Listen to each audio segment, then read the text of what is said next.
I remember going to meet my former manager, Jeff Rothstein, who was our manager at Douglas Elliman. And he met me at this like dirty down diner on the Upper West Side. He ordered a baked potato with butter, salt, and pepper. And he starts eating it. And I said, I want to be a real estate agent. And he's kept eating his potatoes like, of course, you're going to be amazing. And I was like, so you'll hire me? He's like, absolutely. So people for years, even to this day, say, how did you handle the transition? And it was really simple. Food goes bad, real estate goes bad. If you're not on time at either of them, you're fired. If you're not knowledgeable with either of them, you're fired. And if you don't give customer service and you don't anticipate the needs of your guests or your customers, you're fired. They're the same business. So we are at 194 Riverside Drive between 91st and 92nd Street on the Upper West Side. It's a very, very special building to me. 7 floors, 39 unit. It was built in 1902 by Ralph Townsend, who basically lived on a boat out on the Hudson River. He built 194 and 190, which is right next door, which is a really cool thing. About 18 years ago, we had opened our 9th or 10th restaurant, and it was in Washington, D.C., and it was called BLT State. And I was working there 6 days a week and then flying home on Sundays, every Sunday, and I would see my wife for like 3 or 4 hours, and literally at like 7 o'clock at night, I would fall asleep. And then on Monday, I'd have to take another plane or the quiet car, the Amtrak, back to D.C. Before the building was co-op, around 1984 and prior to that, for about 10 years, the landlord only rented to actors. He rented to Kevin Bacon, Michael J. Fox, one of the Supermen. There were a bunch of different theater reviewers that lived here. Very cool. And then when it went co-op, the landscape started to change. So that's the building, and we're gonna go take a look at Unit 4B in just a moment. My wife had been a real estate agent for about 6 years, and there was just a click in my head. We were thinking about having children. I knew if I stayed in the restaurant business, it would be not a good thing for me to spend time with and watch their activities and stuff as they grew up. And I called my wife and I was like, I've been serving food since like 1979 and I can't do this anymore. So this is apartment 4B. It's approximately 1,400 square feet. It's a 2-bedroom, 2-bath, but this is the only apartment in the entire building left over that has a shaving closet. And the shaving closet, obviously, is where people used to shave. Most people rip this out and put a washer dryer in here, which makes no sense to me, but it is what it is. It's a great unit. It's the 3rd B line that we have been placed under contract or sold in the last 14 months. And without hesitation, she basically said, you've been buying and selling real estate since you're in your 20s. You listen to every one of my deals when I'm walking around the house. Why don't you be my partner?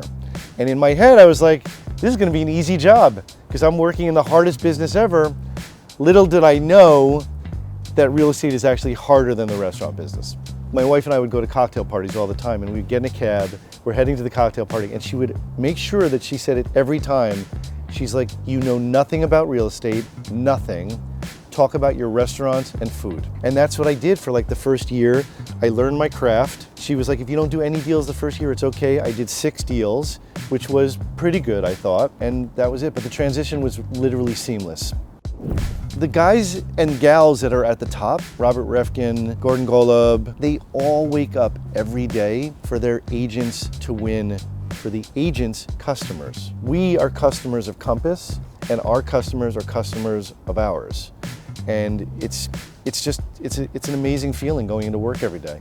Like literally, we're brand new at Compass. We've been there for 4 months. And one word describes it, one word, and that's refreshing. Everything about it is refreshing. The culture and the technology is like unreal. Now, I'm not gonna lie and say when we were doing the transition, I was like, oh, this is gonna be super simple, because it's a.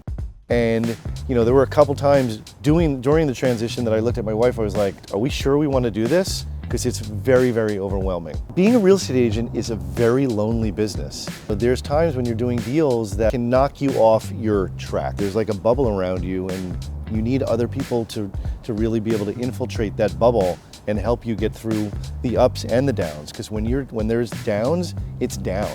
Huh? Be like a dad and like measure his torso. I'm not touching him. I'm sorry, I'm not doing that. Why? I got a nice torso. Beer gut too. No, I don't. Dude, you got a gut. No, I don't. Can you not? Please get out of my space. Please get out of my space. Oh, it's encroachment. I'm sorry. I'm sorry. Yeah, I'm like a 44. 40. I think I'm a 42.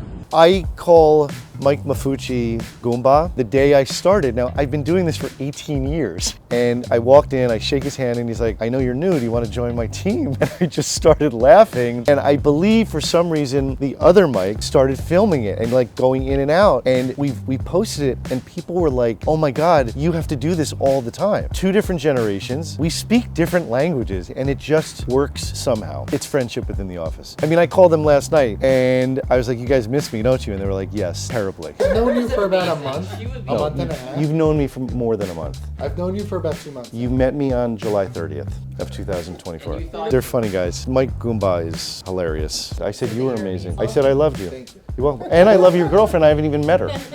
She's really highly intelligent. But you know, Does that mean we can't have a conversation? Yeah, no. Or does it mean that she's just smart? She's just gets along with everybody. Oh, that's sweet. She's Sweet. high intelligent people usually coagulate with other high. Coagulate.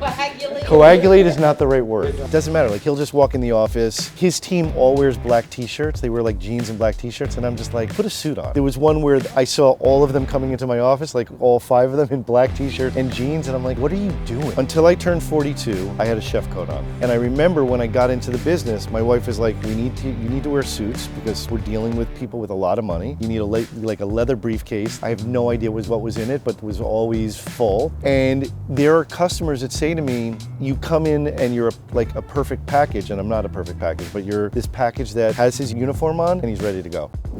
I worship my wife. I'm scared of her. I worship her. She doesn't think I negotiate properly. We're very, very different. While she's cooking or while I'm cooking, she may be just on the side drinking a beer and talking to me about whatever and how can we make our business better. Because it's really a 24-hour-a-day business. The first day when I started working at a former firm 18 years ago, I was leaving for the office. My wife was going on some showings, and she said, I want to tell you one rule. If you're cold and need a blanket in the office, or you're hungry and need food, do not come to me because I am not your wife at the office. We're business partners. And I was like, okay. And then on the batting average of what's it like working with your wife, number 1 is married couples have a higher trust level to people than individuals and just teams. And I would say 97% of the time working with Carolyn is spectacular, and 3% I want to leave, get a studio apartment, and never come back. I don't have any regrets. I came up with Bobby Flay. I came up with all the guys that are Chopped judges. I interviewed almost all of them. I think to this day, I'm as good as any of them. I'll go on Chopped and I'll compete against them. I have no problem. I know that I have the techniques and the skill and the knowledge that I would still be able to run with them. So that the regret is, what if I stayed in the kitchens as opposed to, like when we were growing our restaurant business, I started to become the consigliere to the chefs, and I started kissing babies in the front of the house. So I started doing basically property/cooking videos. I find another agent, mostly from Compass. What do you have? Do you have anything with a spectacular kitchen? And I give them a pitch. I'm like, this is what we'll do. I'll come up, I'll knock on the door, you'll open the door, you'll give me a quick spin with a videographer, we'll take a look at the house. Oh my God, how much is it? How big is it? We'll end up in the kitchen. I pull out 2 aprons, throw one on you, throw one on me, and then we make a simple dish. And people love it. So I'm really going hard into the food part of it in real estate because look, in New York City, people talk about 4 things: food, dogs, real estate, and kids. That's it. I want to get smarter and better every day. I want to win for our customers every day, and I'm locked in, and I love it. Really, thank you so much for having me on this channel. It is definitely the day in the life of, and it's never the same day in the life of Paul Zweben. It's been a blast. We wake up every single day to win for our customers, and that's how everyone on our team thinks. It's never about our needs, it's always about the customer's needs. Part of my business plan is to be on social media every day. You can find me on YouTube, just Paul Zweben. You can find me on Twitter, which is Hungry Domain. You can find me on TikTok under Paul Zweben, and Instagram under Hungry Domain. That's it. Really appreciate everybody watching this video. A day in the life of Paul Zweben. Again, every day is different. I'm a happy guy. You ever want to have a beer or a cup of coffee and talk about real estate or food or kids or anything else? I'm here for you. Thank you.